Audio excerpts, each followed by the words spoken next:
අද දේශනාව මා තෝරගන්නේ සුත්ත නිපාතේ චූල වග්ගයේ එන හිරි කියන සූත්‍රය.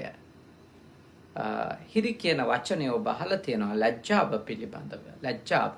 හැබැයි මෙහි අන්තර්ගතය තුළ බුදුරජාණන් වහන්සේ සාකච්ඡා කරන්නේ ලැජ්ජාව පිළිබඳව විතරක් නෙමෙයි. තව තාම වටින මඟ පෙන්වීම් රාශියක් තථාගතයන් වහන්සේ විසින් මේ දේශනාවේදී අපට සිත කරනවා. ඒ නිසා ඔබ හැම කෙනෙක්ම තාම හොඳින් සුත්ත නිපාතයේ එන මේ වටින සූත්‍ර දේශනාව ඇසුරින් මෙතෙන් ඉඳලා ධර්ම කරුණු ඉගෙන ගන්නට කියලා මා ඔබට මෙත් සිතින් යෝජනා කරනවා. ඔබේ ධර්මඥානය වැඩි දියුණු වෙන තරමට ඔබේ නුවණ දැනුම අවබෝධය වැඩි දියුණු වෙන තරමට ඔබ මේ සසරේ අතරමං වෙන ප්‍රමාණය අවම කර ගන්නට පුළුවන්. මේ ලෝකේ රැවටෙන ප්‍රමාණය අවම කර ගන්නට පුළුවන්. අවබෝධය ප්‍රඥාව නුවණ දියුණු වෙන තරමට දුක නැති කර ගන්න සැනසෙල්ල උදා කර ගන්න ඔබට අනිවාර්යයෙන්ම පුළුවන්කම අවස්ථාව තියෙනවා. ඒ නිසා අද දේශනාවේදී මේ කරුණු ඔබ හොඳින් ඉගෙන ගන්නට කියලා මා ඔබට සිහිපත් කරනවා. භාග්‍යවතුන් වහන්සේ මෙහිම දේශනා කරනවා ලැජ්ජාව ඉක්මවා යන්නා වූ ලැජ්ජාව පිළිකුල් කරන්නා වූ මම ඔබගේ යහළුවෙක් මී කියන්නා වූ කල හැකි කර්ම නොපිළිගන්නා වූ ඒ මිත්‍ර ප්‍රතිරූපකයා තෙල මාගේ යහළුවෙක් නොවේ යයි පණ්ඩිත තෙමේ දන්නේය. ඥානවන්තයෝ බුද්ධිමතුන් තමන්ගේ ජීවිතේ කෙනෙක් ආශ්‍රය කරනකොට සලකා බලන තාම වැදගත් කාරණාවක් තමයි මෙයා පව අකුසලය වැරද්ද අයහපත අවිනය පිළිගන්න කෙනෙක්ද. ඒවා කරන්න මෙයාට ලැජ්ජාවක් බයක් නැද්ද? එවැනි වරදකාරී හැසිරීම් පිළිබඳව මෙයා තුළ හිරියොත්ප්ප නැද්ද? ඒ කාරණාව පඬිතයෝ ප්‍රඥාවන්තයෝ බුද්ධිමතුන් කෙනෙක් ආශ්‍රය කරනකොට විශේෂයෙන් සලකා බලන අතිශයින් වැදගත් කාරණයක්. භාග්‍යවත් බුදුරජාණන් වහන්සේ මේ කරුණ අපිට අවධාරණය කරන්නේ අපි ගොඩක් වෙලාවට පුද්ගලයන් ආශ්‍රය නිශ්‍රය කරනකොට හෝ ඇසුරට අපි කෙනෙක්ව තෝරගනිති. අපි අවධානය යොමු කළ යුතු පැත්තක් අපිට අනාවරණය කරමින්. මොකද බොහෝ වෙලාවට කෙනෙක් තව කෙනෙක්ව ආශ්‍රය කරන්න පටන් ගන්නකොට ප්‍රමුඛතාවයක් ලබා දෙන කාරණා තියෙනවා. ඒ කාරණා අතර අපි දකින්නේ වැඩි මිනිස්සු ප්‍රමාණයක් ප්‍රමුඛතාවය ලබා දෙන්නේ භෞතික කාරණාවලට. කොච්චර ධනවත්ද? කොච්චර පොහොසත්ද? කොච්චර ප්‍රසිද්ධද? කොච්චර පිරිස්සයා වටා ඉන්නවද? එයාට තියෙන බලය කොයි වගේ එකක්ද? දේශපාලනිකව ලොකු සම්බන්ධකම් තියෙනවද? මේ ආදී කරුණු තමයි බොහෝ දෙනෙක් තව කෙනෙක් ආශ්‍රය නිශ්‍රය කරන්න පෙළඹෙනකොට සලකා බලන කාරණා. හැබැයි ඒගොල්ලෝ මොහොතකටවත් සිතන්නේ නැහැ මේ වගේ කාරණා වලට ප්‍රමුඛස්ථානය දීලා ආරම්භ කරන මිත්‍රත්වයන් පවත්වාගෙන යන මිත්‍රත්වයන් නිමා වෙන්නේ ඒ පුද්ගලයාගේ විනාශයත් එක්කම තමන්ගේ විනාශයත් සිද්ධ කරගෙන කියලා බොහෝ අය හිතන්නේවත් නැහැ. මේ ලෝකයට පහළ වෙන කලාතුරකින් පහළ වෙන බුදුවරු මහරහතන් වහන්සේලා අපිට මඟ පෙන්වනවා. ඔබ කෙනෙකු ඇසුරට ගන්නව නම් ලැජ්ජ බය දෙක තියෙන මිනිහෙක් ඇසුරට ගන්න කියලා. පවට හිරියොතප් දෙක තියෙන මිනිස්සෙක්, අකුසලයට හිරියොතප් දෙක තියෙන මිනිස්සෙක් ඇසුරට ගන්න කියලා. අකුසල් කරන්න, පව් කරන්න කිසිම ලැජ්ජාවක් නැත්තම්, කිසිම බයක් නැත්තම්, කිසිම හිරිකිතක් නැත්තම්, ඒ වගේ අය කොච්චර සල්ලි තිබුණත් මා යෝජනා කරනවා ඔබේ ඇසුරට ගන්න එපා කියලා. ඒක භාග්‍යවතුන් වහන්සේගේ මඟ පෙන්වීම. මොන තරම් දේශපාලනික හයිය තිබුණත් පවට ලැජ්ජ නැති මිනිස්සු, නීති කඩන්න ලැජ්ජ නැති මිනිස්සු ආශ්‍රයට ගන්න එපා. ඒ ආශ්‍රය අතිශයින් බියකරු අත්දැකීම් ඔබට ගෙනල්ලා දෙයි. අපි කොතනක ජීවත් වුණත් අපි ජීවත් වෙන රටේ නීතියට ගරු කරන අය බවට පත් වෙන්න ඕන. අපි කොතනක ජීවත් වුණත් රට කොහෙද කියන එක කාරණාවක් වැදගත් කරුණක් වන්නේ නැහැ. ජීවත් වෙන තැන කොතන වුණත් එතන නීතියක් කඩන්ට, එතන ඇති කරගෙන තියෙන සම්මුතියක් විනාශ කරන්නට අපේ හිතට එනව නම් අදහසක්, ඒ පිළිබඳව අපි ලැජ්ජා වෙන්න ඕන. ඒ ලැජ්ජාව නැති නේද? ඒ ලැජ්ජාව නැති පුද්ගලයෙකුට කරන්ට බැරි නරක දෙයක් නැති බව ඔබ අවබෝධ කරගන්න ඕන.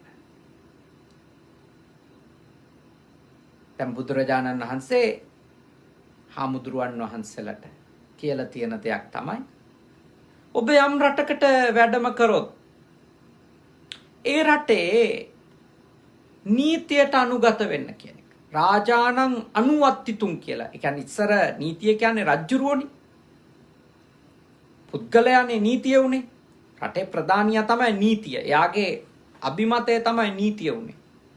භාග්‍යවතුන් වහන්සේ දේශනා කරනවා ඔබ රටේ පවතින නීතියට අනුගත වෙන්න ඕන. අද රජෙක්ගේ නීති නෙමෙයි ලෝකේ ගොඩක් තැන්වල තියෙන්නේ.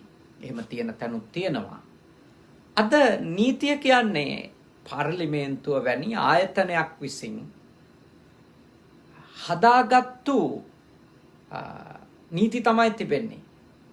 ඒ නීති හැම එකක්ම අපේ ආරක්ෂාවට, සමාජයේ ආරක්ෂාවට, දියුණුවට, රැකවරණයට, යහපැවැත්මට, සමානාත්මතාවයට ගොඩාක් උදව් වෙන විදියට තමයි ලෝකේ හැම රටකම දැන් පාර්ලිමේන්තුව වැනි ආයතනයක් මුල් කරගෙන හදපු නීතිවල දකින්ට ලැබෙන විශේෂ උසස් ගුණාංග.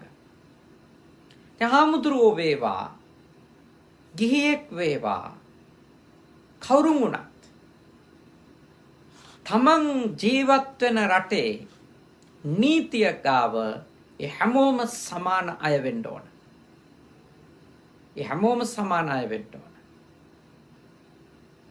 අපි ඇඳන් ඉන්න ඇඳුම මත කාටවත් නීතිය කියන කාරණාව තුළ විශේෂිත වූ කෙනෙකු වෙන්න මා යෝජනා කරනවා බෑ. විශේෂිත කෙනෙක් වෙන්න බෑ.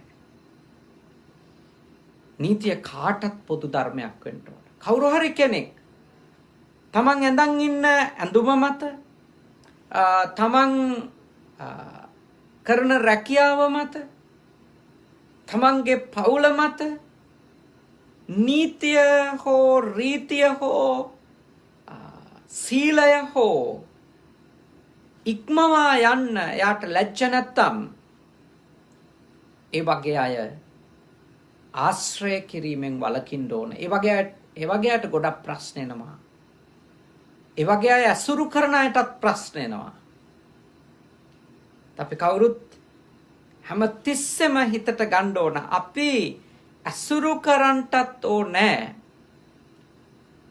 නීතිගරුක අය, නීති කඩන්ට ලැජ්ජ අය, නීති කඩන්ට බය අය.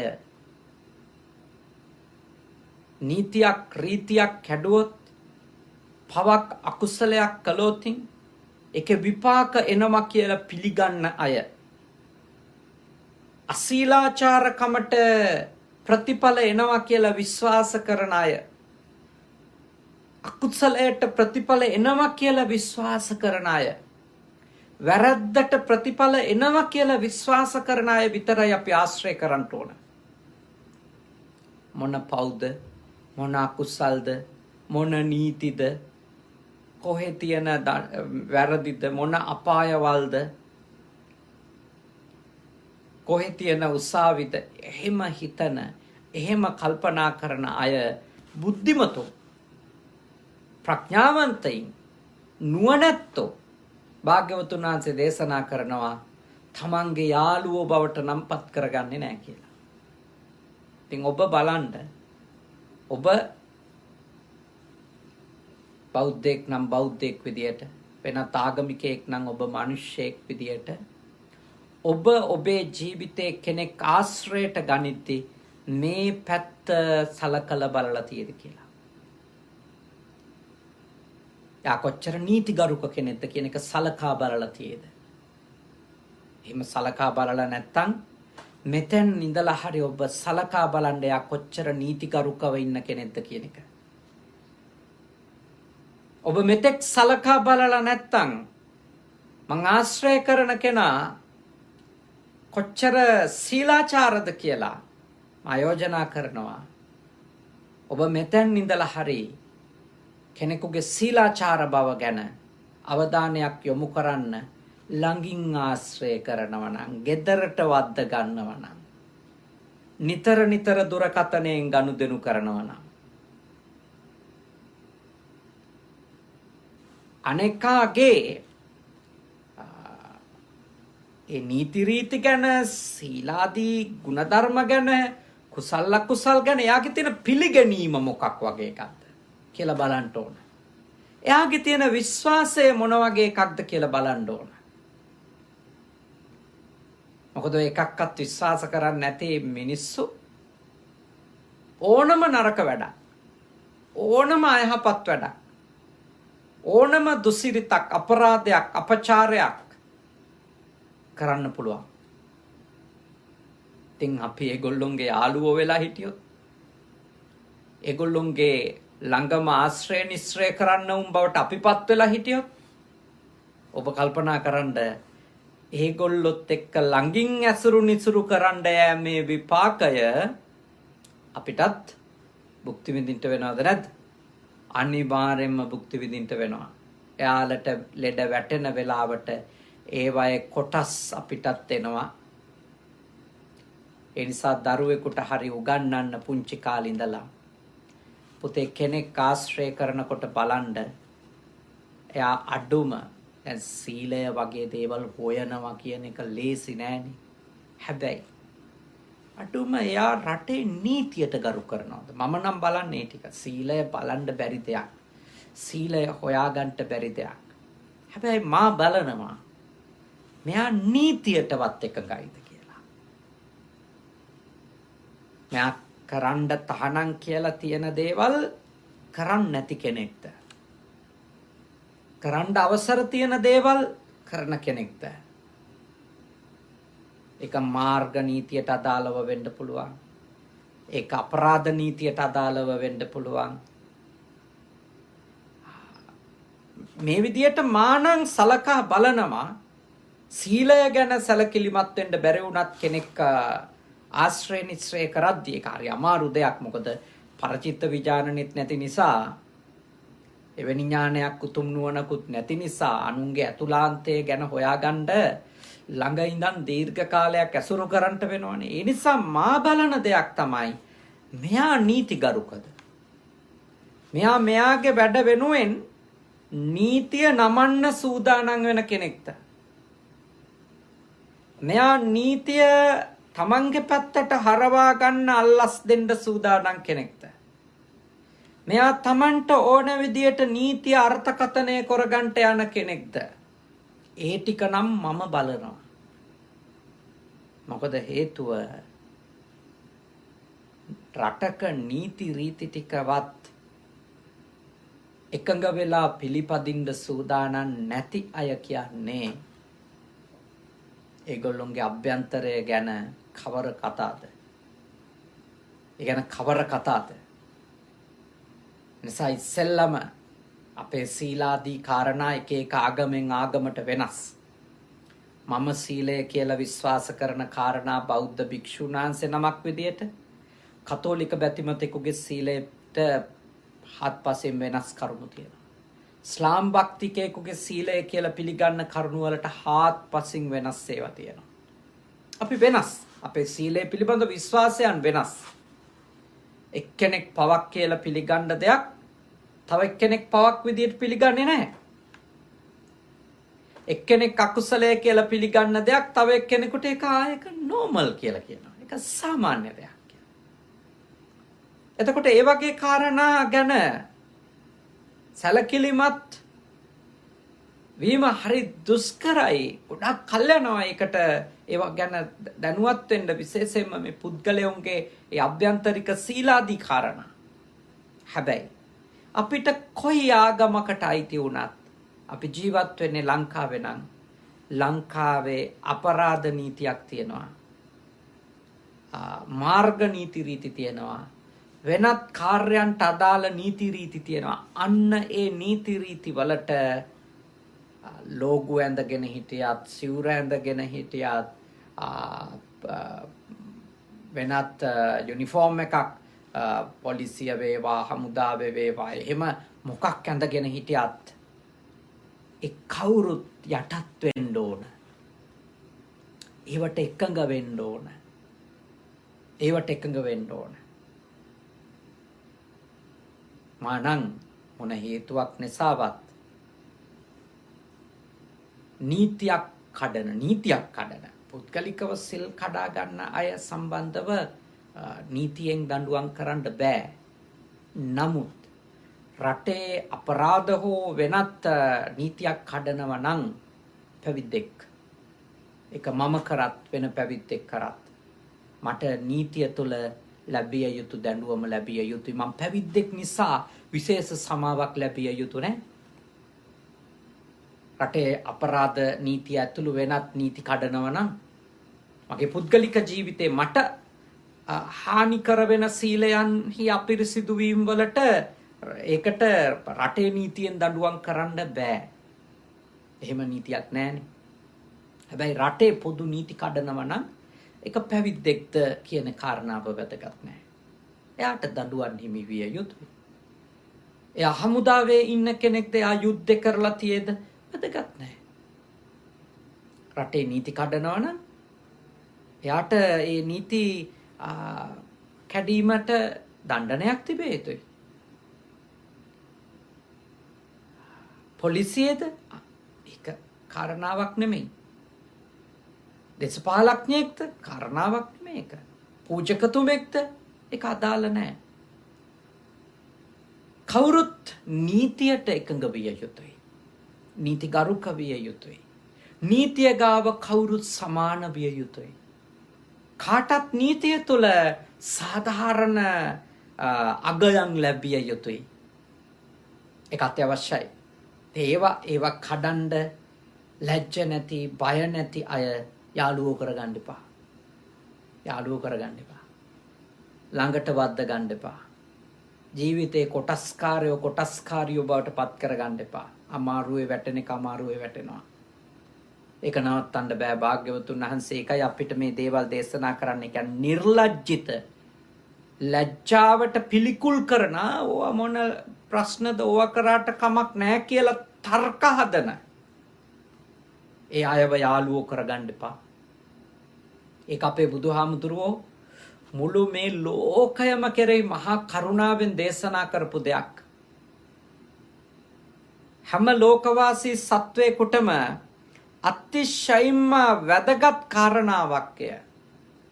හැම ලෝකවාසී සත්වයෙක්ම ගැඹුරු අවධානයක් යොමු කළ යුතු කාරණාවක් ඒක. ඒ ගැන ඔබ ගැඹුරු අවධානයක් යොමු කරන්න. ඊළඟට භාග්‍යවතුන් වහන්සේ මෙහෙම දේශනා කරනවා. යමෙක් මිතුරන් අතරදී අනුගත නොවන ප්‍රිය වචන කතා කෙරේද ක්‍රියාවෙන් නොකරන වචනෙන් පමණක් කතා කරන ඔව්හු පඬිතයෝ මේ වචී පරමේ කැයි අඳුනා ගනිත්. ඒ කිව්වේ මහ පොළවේ ක්‍රියාත්මක කරන්නේ නැති.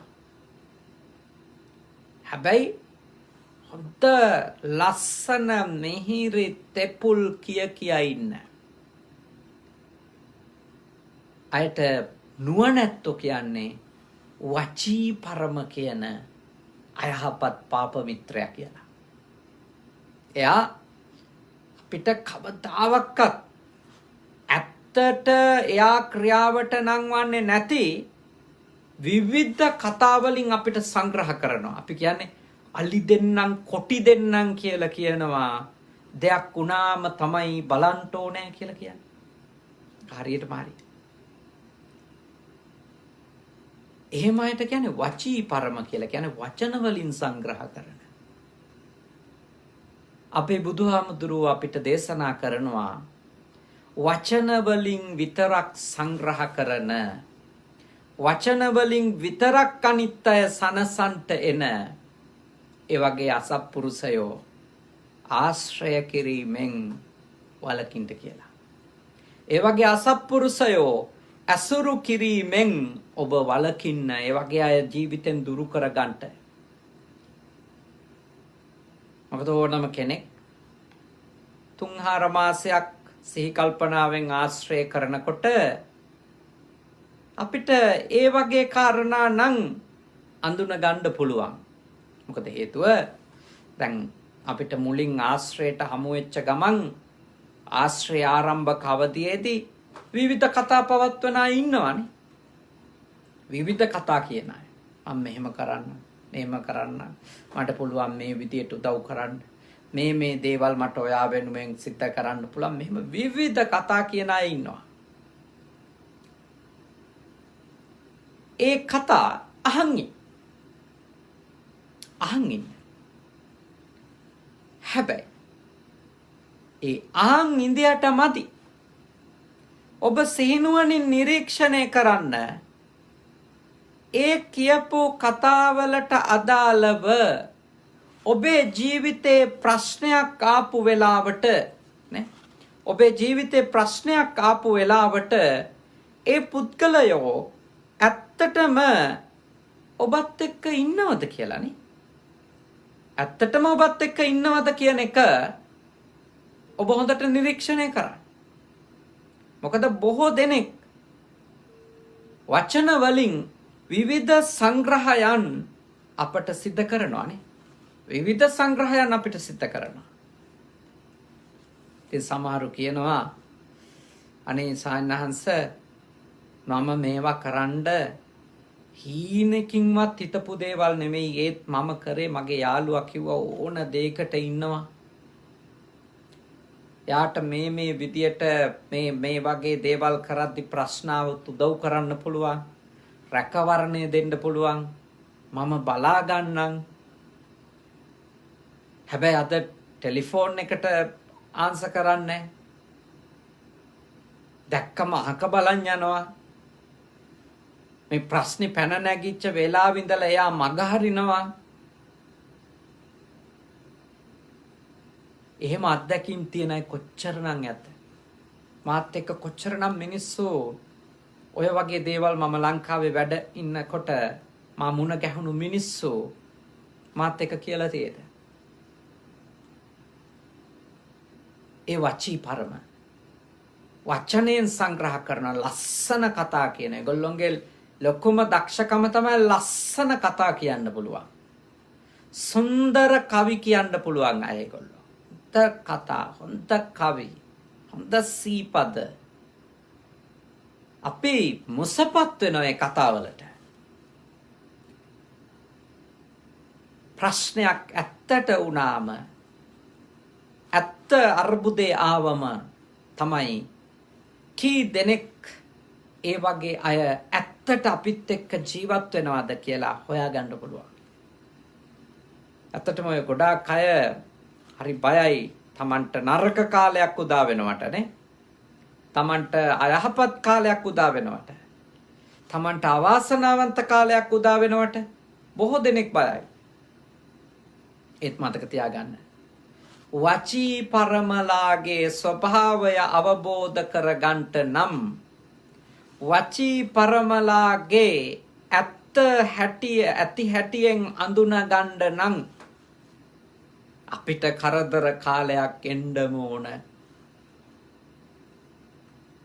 අපිට පීඩාකාරී අවධියක් ජීවිතේ එන්නම ඕන. පීඩාකාරී අවධියේදී කරදර වැඩි කාලයේදී තමයි ඇත්තටම අපිත් එක්ක ඒ ලස්සන කතා කියපු අය ඉන්නවද නැද්ද කියලා හරියටම හොයාගන්න පුළුවන්. හරියටම හොයාගන්න පුළුවන්. යාළුවෝ ගන්න හරියටම හොයාගන්න පුළුවන්. ප්‍රශ්න නැති කාලේ ඇත්ත යාළුවෝ ගන්න හොයාගන්න එක හරි අමාරුයි. ඔබගේ ජීවිතේ ලාභ වලින් පරිපූර්ණ නම්, කීර්තියෙන් පරිපූර්ණ නම්, ප්‍රශංසා වලින් පරිපූර්ණ නම්, සතුට උතුරා යන අවධියක් නම් ඔබ මේ ගෙවමින් ඉන්නේ. ඔබ වටා ඉන්නේ ඇත්ත යාළුවෝද බොරු යාළුවෝද වචී පරමලාද කියලා අඳුන ගන්න එක හරි දුෂ්කරයි.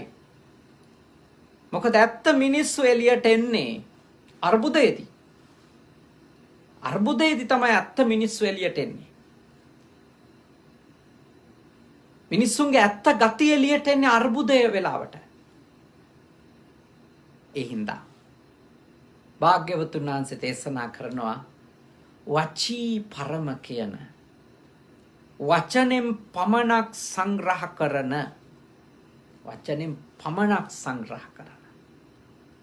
ඒත් මහ පොළවේදී ඇත්ත ජීවිතයේදී ඒ කියපු වචන භාවිතාවේදී පෙන්වන්නේ නැති අයවලුන් අඳුනගන්න මේ වචී පරම කෙනෙක් නේ ආශ්‍රය කරන්න හොඳ නෑ. මෙයාගෙන් ඈත් වෙන්න ඕන කියලා. අඳුනගන්න නම් ඉතින් වසංග නොවි මුසපත් නොවි ආශ්‍රය කරන්න ඕන. හොඳට නිරීක්ෂණය කරන්න ඕන.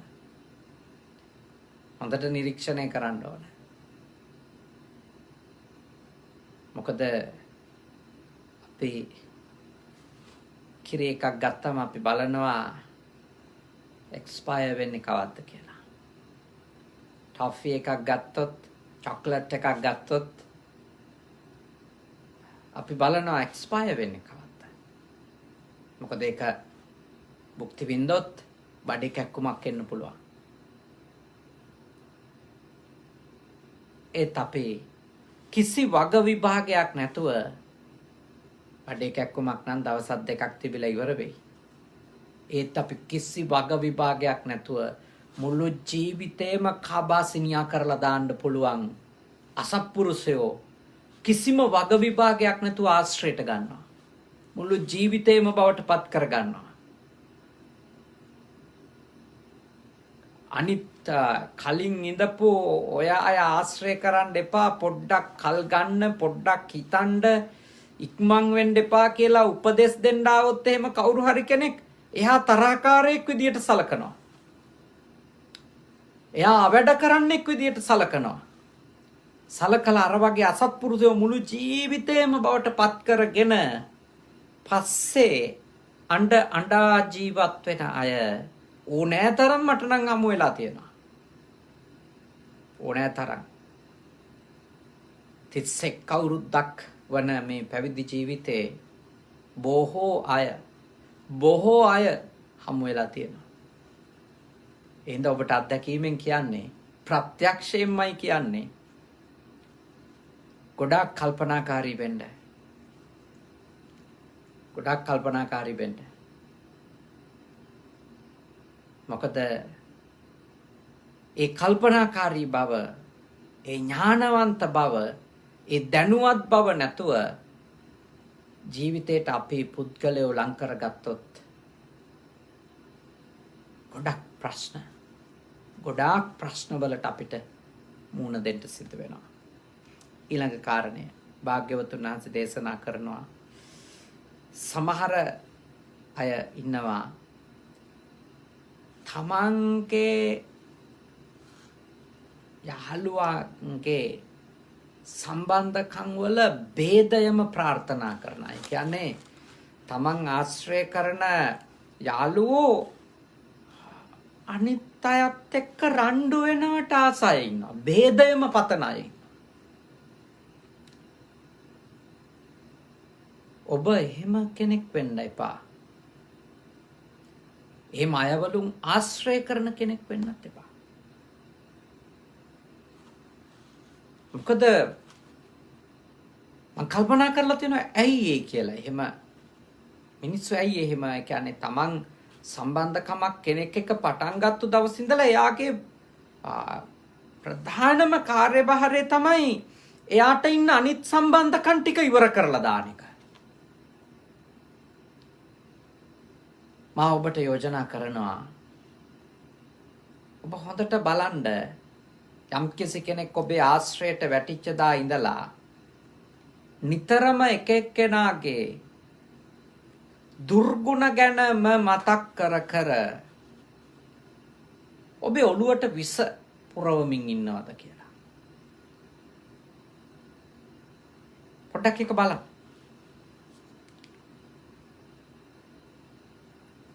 කෙනෙකුගේ අපි වාශ්‍රය කරන කෙනෙක් තව කෙනෙකුගේ තියෙන වැරදි පැත්තක් අපට හානි වෙන එහෙම පැත්තක් අපිට පෙන්වලා දෙනවා නම් මිත්‍රත්වයෙන් එක ගැන නෙමෙයි මම මේ කියන්නේ.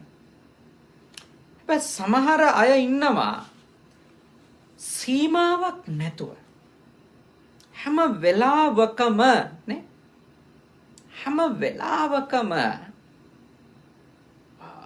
අන් අයගේ කියන්නේ තමා නොවන අනිත් සියලු දෙනාගේම දුර්ගුණ විතරක් සමහරුන්ගේ කනට මතුරන අය ඉන්නවා. ඉල්ලා සිටිනවා එහෙම අයගෙන් පරිස්සම් වෙන්න කියලා. මොකද එයා එච්චර අනිත් අයව ඔබගේ ජීවිතයට සිද්ධ කරන හානි ගැන එච්චර ආදරෙන්ම කියලා දිදී ඒ කටයුතු කරන්නේ ඇත්තටම යාට යටි අරමුණක් ඇතුව වෙන්න පුළුවන්. ભેද කරන්න වෙන්න පුළුවන්. මොකද ඔබට කවුරුවක්වත් නැති තත්ත්වයට පත් කරාට පස්සේ එයාගේ අරමුණට ළඟා වීම හරි පහසුයි. අපි තනි වුණාට පස්සේ අපිට පහර දීම සැලසුම් සහගත කෙනෙකුට හරි ලේසි. ඒ නිසා බොහෝ අය පලිගන්න අපිව විනාශ කරන්න අපෙන් ඈත් වීම නෙමෙයි කරන්නේ. බොහෝ අය කරන්නේ ලංවීම. ලං වෙලා අපි වටා සිටින සියල්ලන්ගෙන් අපි ඈත් කරනවා. අම්මා තාත්තගෙන් ඈත් කරනවා. සහෝදර සහෝදරියන්ගේ දුර්ගුණ කිය ඒගොල්ලෝ අපෙන් ඈත් කරන්න උත්සාහ කරනවා. යාළුවෝ හිතවතුන් ඉන්න අයගේ දුර්ගුණ කිය ඒගොල්ලෝ අයින් කරන්න ප්ලෑන් කරනවා. විවිධ දේවල් කරනවා. සමහරු ජීවිතයට ලං වෙච්ච තැන ඉඳලා ඔය වැඩේ කරනවා.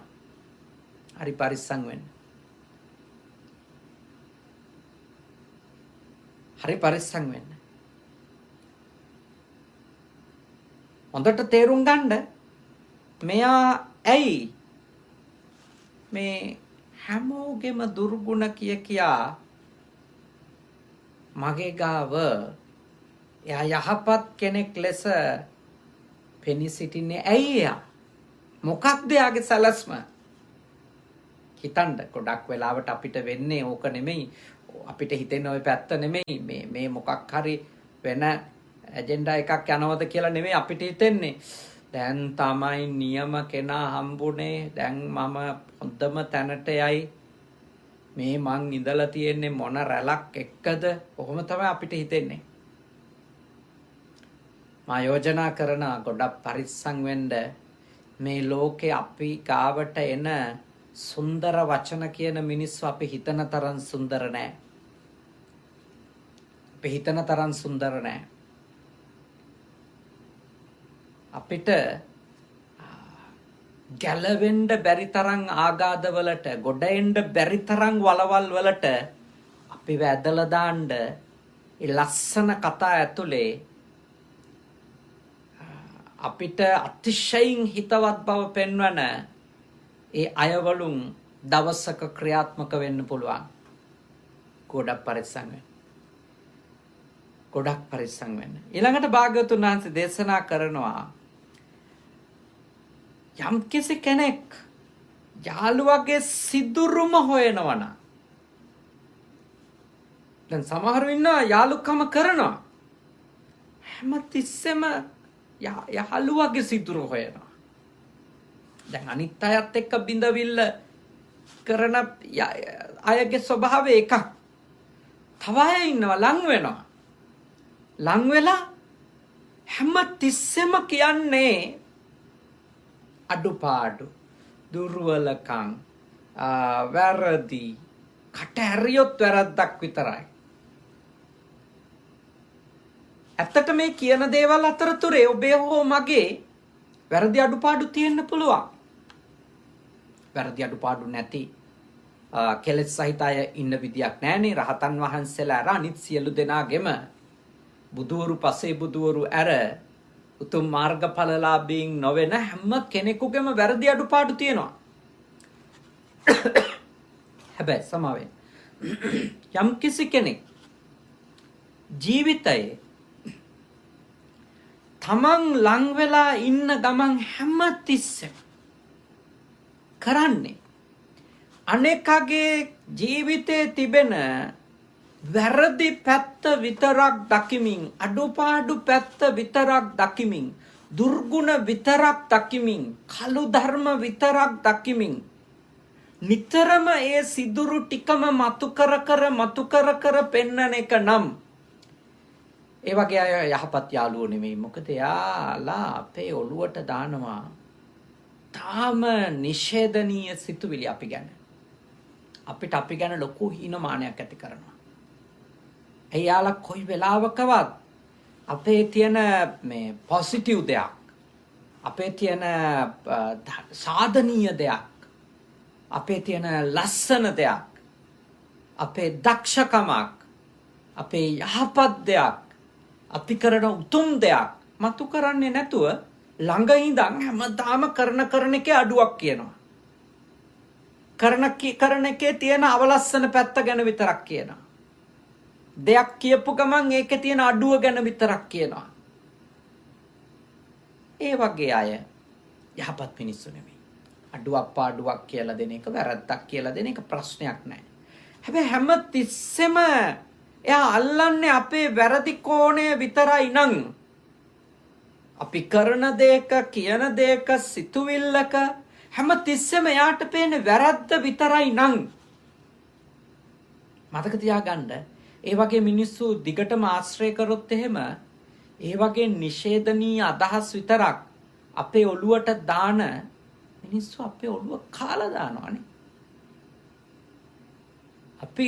අපිට අපි ගැන මහා අපිරියාවක් හිතනවා. ඇයි ළඟ ඉන්න මනුස්සයා කොච්චර හරි කියන්නේ දුර්වලකම් ගැන විතරයි, වැරදි ගැන විතරයි, අඩුපාඩු ගැන විතරයි. ඒක හොඳක්වත් දකින්නේ නැහැ. ඒක යහපත් දෙයක්වත් දකින්නේ නැහැ. එකක්වත් අගය කරන්නේ නැහැ. එකකටවත් ප්‍රශංසා කරන්නේ නැහැ. හැම දවසකම උදේ හවස ඕකනම් ඇහෙන්නේ ළඟම ඉන්න මිත්‍රයාගෙන්, මිත්‍රයා කියලා හිතන් ඉන්න මිනිස්සයාගෙන්. අපිට අපිව අප්‍රිය වෙන්නේ නැද්ද? අපට අපි ගැන මහ පහත් හැඟීමක් ඇති වෙන්නේ නැද්ද? එතකොට එයා යාළුවා විදියට ඉඳගෙන ඇත්තටම කරන්නේ අපිව උඩට ගෙනියන එකද? හොඳට හිතන්න. ඒකයි මම ඔබට කිව්වේ සමහරු අපිව විනාශ කරන්නේ කඳපණු න්‍යායෙන්. ඔකට මම කියන්නේ කඳපණු න්‍යාය කියලා. ඒ කඳපණුවාගේ ස්වභාවය තමයි කඳ ඇතුළට රිංගලා මුළු කඳම කාලා දාන එක.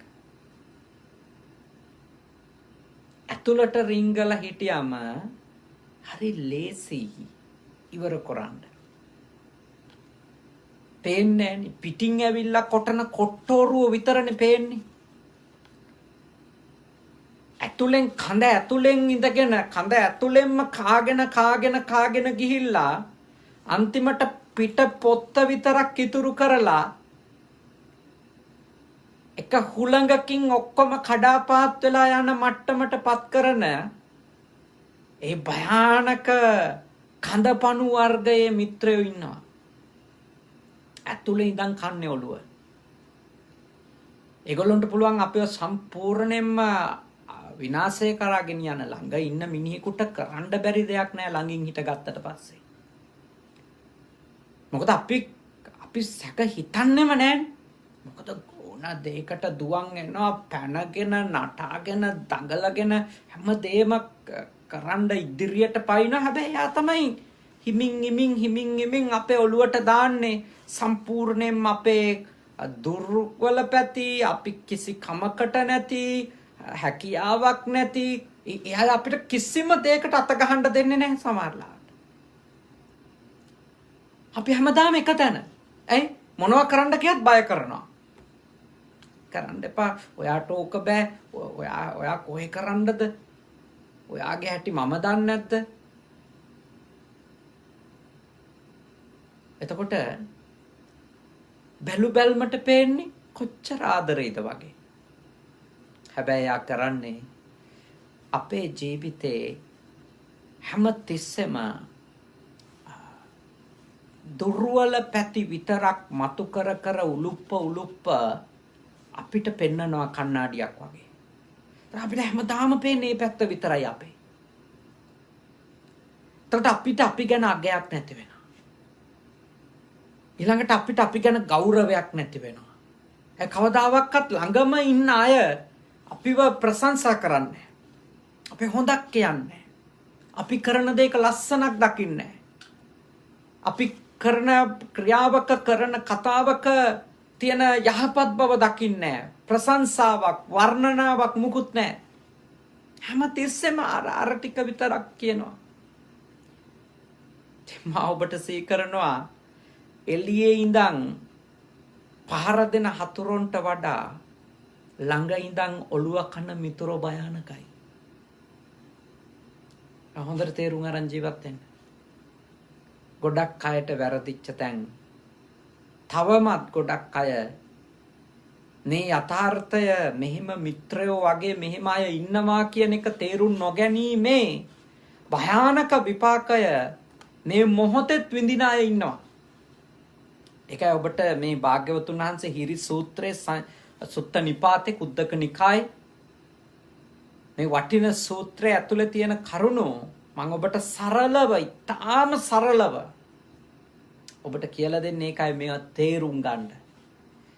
මේවා තේරුම් ගත්තොත් බේරිලා යන්න පුළුවන්. මේවා අවබෝධ කරගත්තොත් ඔළුව බේරන් ඉන්න පුළුවන්. ඉන්න කෙටි කාලේ අපි සතුටින් සනසිල්ලෙන්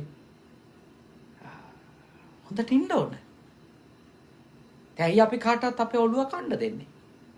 කොච්චර හරි නෙගටිව් සිතුවිලිම, නිෂේධනීය ඍණාත්මක සිතුවිලිම අපේ ඔළුවට දදා ජීවිතේ කිසිම යහපත් සාධනීය පැත්තක් අපිට දකින්නවත් ඉඩ නොදී අපිව විනාශ කරන්න දෙන්නේ ඇයි කාටවත්? භාග්‍යවතුන් වහන්සේ දේශනා කරනවා යහපත් මිත්‍රයෙක් තමන්ගේ මිත්‍රයා කෙරෙහි හරියට තමන් කුසෙන් වදපු පුතෙකු වගේ බලනවා නම් පුතෙකු වගේ බලනවා නම් කාරණා දහස් ගාණක් අනිත් අය කිව්වත් බින්දෙන්නේ නැතුව අපිත් එක්ක හිට ගන්නවා නම් අන්න ඒ වගේ මිත්‍රයෙක් තමයි උතුම් මිත්‍රයෙක් කියලා.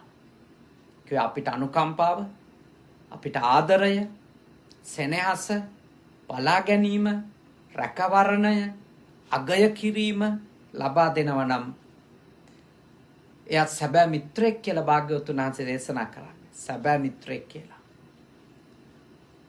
එවැනි උතුම් මිත්‍රයෝ ආශ්‍රය කරන්න කියලා භාග්‍යවතුන් වහන්සේ අපිට දේශනා කරන්නේ.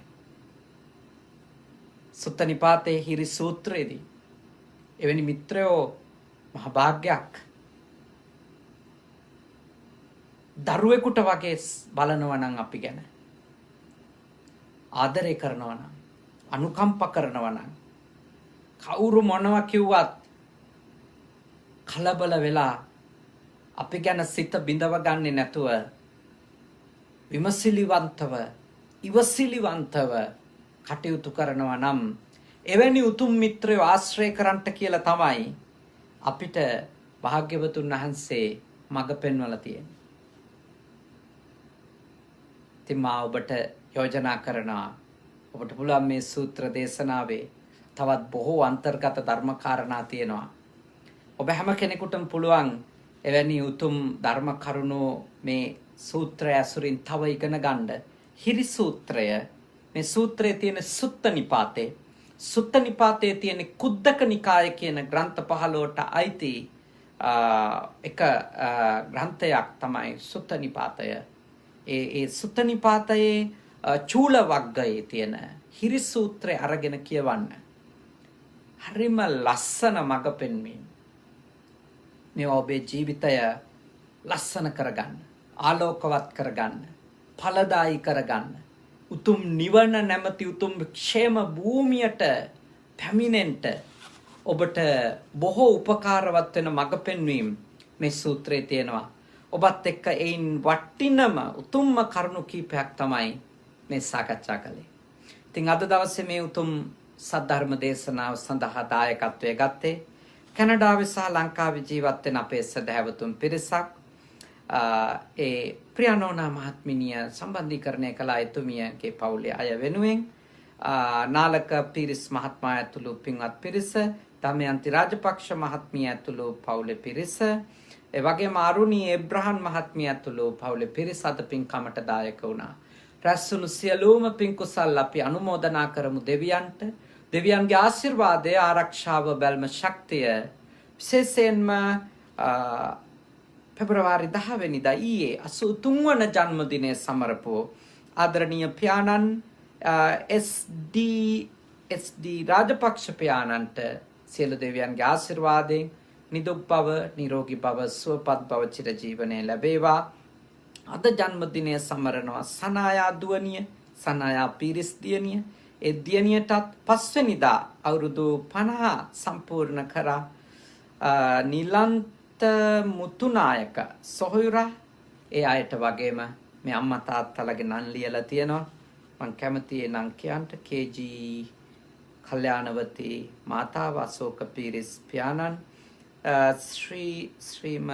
ශ්‍රීමති පීරිස් මෑණියන්, රංජනී වික්‍රමගේ මෑණියන්, කල්යාණී සහ බන්දුල ජාවාදන දෙමව්පියන්, මල්ලිකා දහනායක, නිරංජන් ගුණතිලක දෙමව්පියන්, සිසිල් සහ මල්ලිකා දෙමාපියන්, කුමුදු මෞතුමිය ඇතුළු ඒ පවුලේ හැම දෙනාටමත් මේ පින්කමට බොහෝ සෙයින් මඟ පෙන්වමින් කටයුතු කරලා තියෙනවා මගේ ජේෂ්ඨ ශිෂ්‍ය පුත්‍රයාණන් වහන්සේ නමක් වන අතුරුගිරි ආර්යනිකේතන භික්ෂු පුහුණු මධ්‍යස්ථානයේ පිරිවෙනෙහි ආර්යනිකේතන ද්විභාෂා මූලික පිරිවෙනේ කෘත්‍යාධිකාරී, ඒ වගේම ආර්යනිකේතනාධිකාරී මගේ ශිෂ්‍ය පුත්‍ර පරකුම් දෙනිය සීලවංශ ස්වාමීන් වහන්සේ උන්වහන්සේට ආශිර්වාද කරන්නට කියලා සටහන් කරලා තිබෙනවා. ඉතින් අද දවසේ රැස් කරගත් සියලුම පින් කුසල් අනුමෝදන් වන දෙවියන්ගේ ආශිර්වාදය ඉහත නම් සඳහන් කළපු සියලු දෙනාටත් ඒ වගේම කනගවා සුගත භාවනා මධ්‍යස්ථානය, ෆුජි සුගත සේනාසනය, කංසායි සුගත භාවනා මධ්‍යස්ථානයේ නිර්මාතෘ යාදිපත්‍ය හොබවන අතිපූජනීය අපේ හුරුළුනික වැබසු ධම්ම සාමින්ද්‍රයාණන් වහන්සේට, කනගවා සුගත භාවනා මධ්‍යස්ථානාධිකාරී අපේ සහෝදර පූජනීය අම්පිටිය සද්ධාවාස සායන වහන්සේ ඇතුළු මහා සංඝ රත්නයටත්, වනහපු බුද්ධ පුතුන් ශ්‍රාවකයින්ටත් පින් අනුමෝදන් වන දෙවියන්ගේ ආශිර්වාදයෙන් යහපතක් සිතක් ශාන්තියක් වේවා. නිදුක් බව, නිරෝගී බව, සුවපත් බව චිරජීවනයේ ලැබේවා. සියලුම දෙවිවරුද මේ පින්බෙලෙන් නිවන් අවබෝධ කරත්වා. සාදු සාදු සාදු. ඒ වගේම ඉහත නම් සඳහන් කරපු සියලු දෙනා නමින් මිය පරලොව ගියපු දායකත්වයේ ගත්ත ඒ පවුල් තුනේම පින්වත් පිරිස නමින් මේ ආත්මේ වගේම සසර ගමනේ මිය ගිය, ඔබේ නමින් මේ භවයේ වගේම සසර ගමනේ මිය ගිය සියලු ඥාතීන්ට මේ පින් අත් වේවා. සුවපත් වෙත්වා, සපවත් වෙත්වා, දුකින් මිදෙත්වා, උතුම් නිවනින් සැනසීමම ළඟා කර ගනිත්වා. සාදු සාදු සාදු. අවසාන වශයෙන් ඔබ අප හැම දෙනාටත් සියලුම දෙවියන්ටත් මියගිය ඥාතීන්ටත් මේ පින් කුසල් අත්පත් වීමෙන් මේ භවයේ පුරාමත් සසර ගමනේ හැම භවයකමත් සත්පුරුෂ කල්යාණ මිත්‍ර ඇසුර ලැබේවා. සද්ධර්මයේ මැසේවා. ධර්මානුධර්ම ප්‍රතිපත්ති පූර්ණේ කරගෙන ඉක්මන් භවයකදී නිවන් දකින්ට අද කරගත්ත පින්කම පාරමිතාවක් වේවා. සාදු සාදු සාදු. ඒ වගේම විශේෂ මතක් කිරීම 13 වන ඉරිදා උදෑසන 9 සිට ෆුජි සුගත සේනාසනයේදී සිසෝකා දිස්ත්‍රික්කයේ ෆුජිනෝමියා පළාතේ ෆුජි සුගත සේනාසනයේදී වාර්ෂික ලේදම් දීමේ උතුම් පුණ්‍ය කර්මයේ රුධිර දාන උතුම් පුණ්‍ය කර්මය සිද්ධ කරනවා. ඔබට ආරාධනා කරනවා මේ උතුම් පින්කමට පැමිණෙන්නට කියලා. ඔබටත් ලේ බිඳක් දන් දීලා තව කෙනෙකුගේ ජීවිතය රකින්න ඔබටත් දායක වෙන්න පුළුවන්. ඒ මහා පින්කමටත් ජපානයේ ජීවත් වෙන අයට, ආසන්න දිස්ත්‍රික්කවල ජීවත් වෙන අයට එන්ට කියලා ආරාධනා කර සිටිනවා. අපි දෙවියන්ට පින් දෙමු. ආකාසට්ටා ච බුම්මට්ටා දේවා නාග මහිත්‍තිකා පුඤ්ඤන්තං අනුමෝදිත්වා චිරන් රක්칸තු ශාසනං. ආකාසට්ටා ච බුම්මට්ටා දේවා නාග මහිත්‍තිකා පුඤ්ඤන්තං අනුමෝදිත්වා චිරන් රක්칸තු දේශනං. ආකාසට්ටා ච බුම්මට්ටා දේවා නාග මහිත්‍තිකා පුඤ්ඤන්තං අනුමෝදිත්වා චිරන් රක්칸තු මම් පරන්ති තී. ඔබ හැමදෙනාම නිදුක් වෙත්වා, නිරෝගී වෙත්වා, සුවපත් වෙත්වා. සාදු සාදු සාදු.